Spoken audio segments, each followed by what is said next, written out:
In my district, we have a saying. It's people, not programs, that make the positive difference for kids.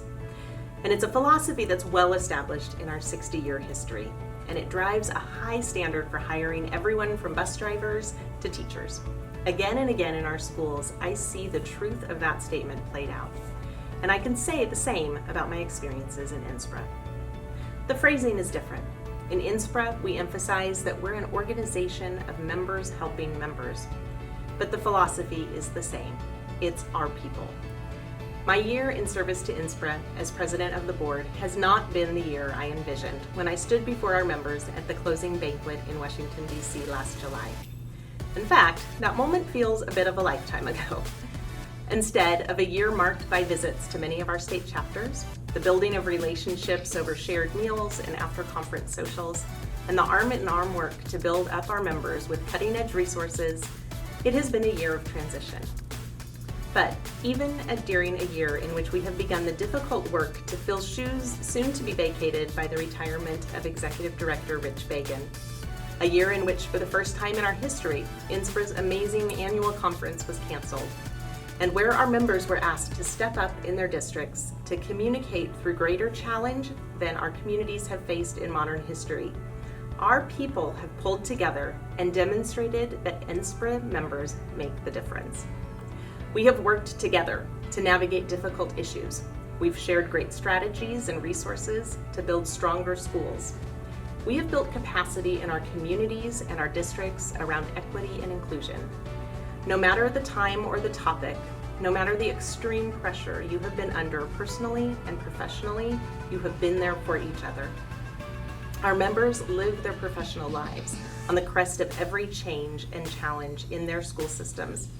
And through NSPRA and our state chapters, you sustain each other, inspire each other, and hold each other accountable. The NSPRA staff this year have done the same. It was smart thinking by Tommy Jones and Rich Fagan, who protected us from the financial impact of a canceled conference through sound management. And Rich, I want to personally thank you and your very classy sidekick, Carolyn, for the passion, wisdom, and leadership you have poured into NSPRA for the past 32 years. Words, in a profession where words are often used, are not sufficient to convey the extent of your impact for the profession of school public relations. Thank you. Melissa Branham and Jennifer Alexander, along with every staff member in the office, created NSPRA Live 2020 to build up our members. And Rebecca and Mannion, who supported the team in delivering power hours, chapter leader webinars, and NSPRA publications on time. To my fellow board members, I applaud your dedication to your craft and to our profession. You have kept your work on behalf of NSPRA a priority, even while shouldering huge responsibilities in your local communities. You are champions and models for the art of quality communications. Change is ahead of us. Looking ahead, NSPRA will have a new executive director who will be encouraged to immediately start a comprehensive strategic planning process to chart a path forward for our association. And I said it at the start of my comments. It's our people who are NSPRA. Keep being the people who are there for each other, and in sharpening each other, building stronger communities across the nation. Thank you for the privilege of serving you this year.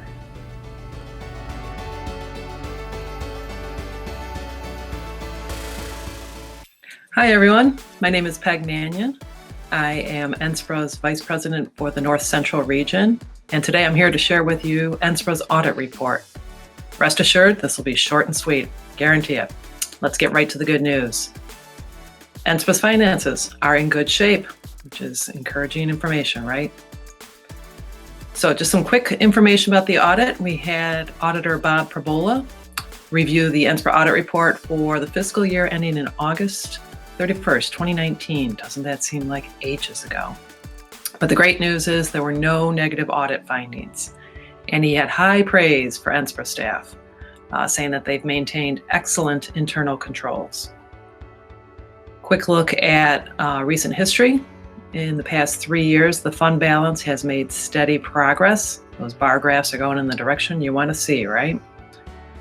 And here's a look at the numbers for the past 3 years. So again, good progress, and fiscal Solvency is a beautiful thing, right?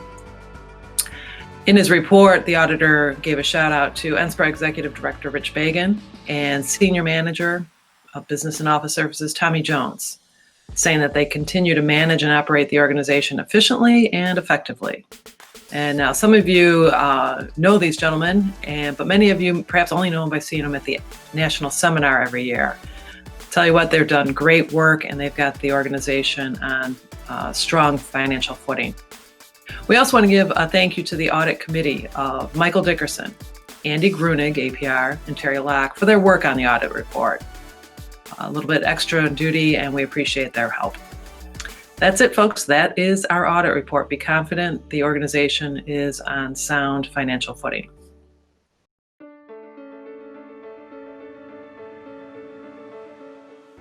A few years ago, I slid under the wire as being named one of NSPRA's 35 under 35 honorees.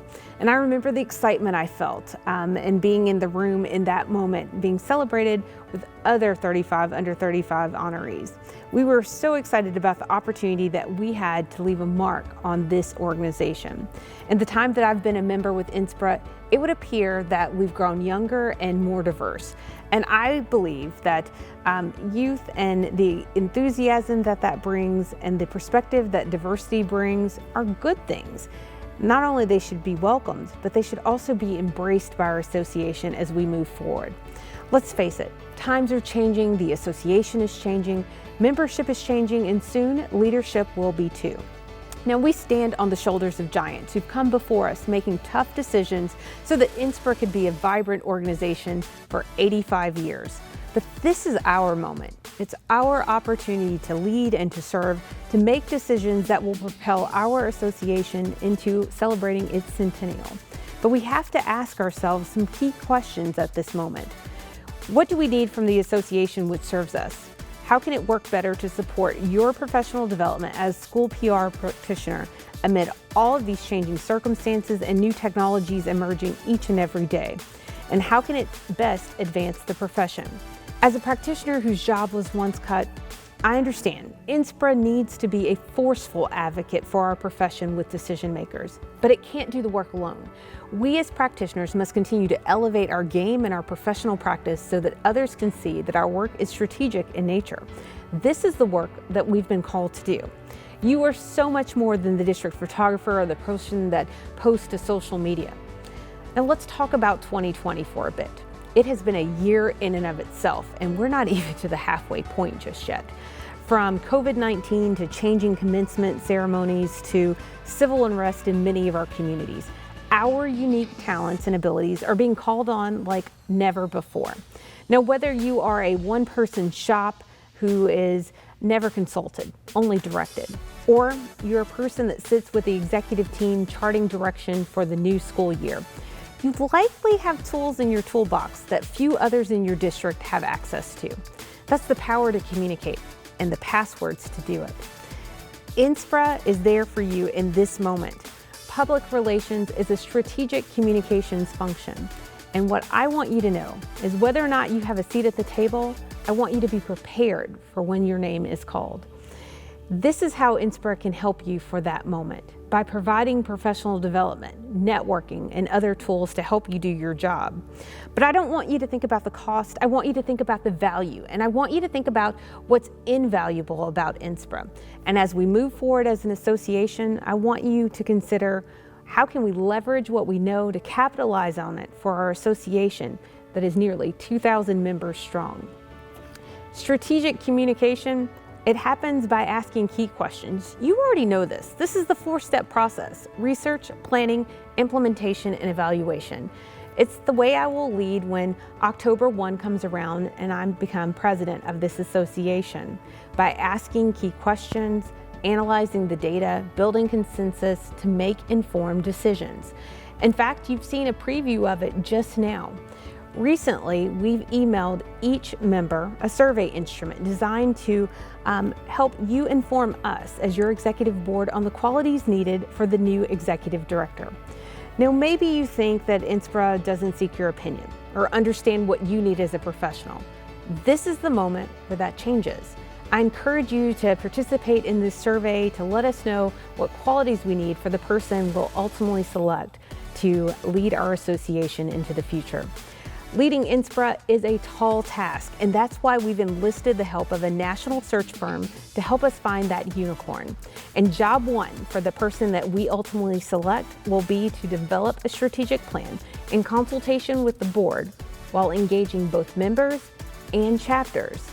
This is the only way we can move forward as an association to continue the trajectory we're on and grow into the next era of NSPRA. The current board has placed us on this trajectory. The next board will sustain it. Now, I don't know about you, but 2020 has been my most challenging year professionally to date. The good news is that we're making it. Celebrate that. And I wouldn't be surprised if a number of us listed 2020 on our resume as its own line item in and of itself. I know I might. 2020, it is so much more than a year for the history books. I'm reminded of how else we use that term, 2020. We speak of it to refer to clear vision for the future, even if that means speaking truth to power within the organizations in which we serve. Now, if you'd asked me this time last year, I would have told you that I would have expected all of us to be together, learning from one another and celebrating the best of our profession. Unfortunately, that didn't happen. But what I can say, I've grown in the past year, and what I've gained is so much better. I have a renewed sense of purpose, better connection to our members in our association, and a moment to lead at this time when we have this amazing opportunity to serve children during unprecedented times. And as I've said it before, I am a bold and unapologetic advocate for school PR. This is our moment. Have a great school year, everyone. We'll see you when we have 2020 won.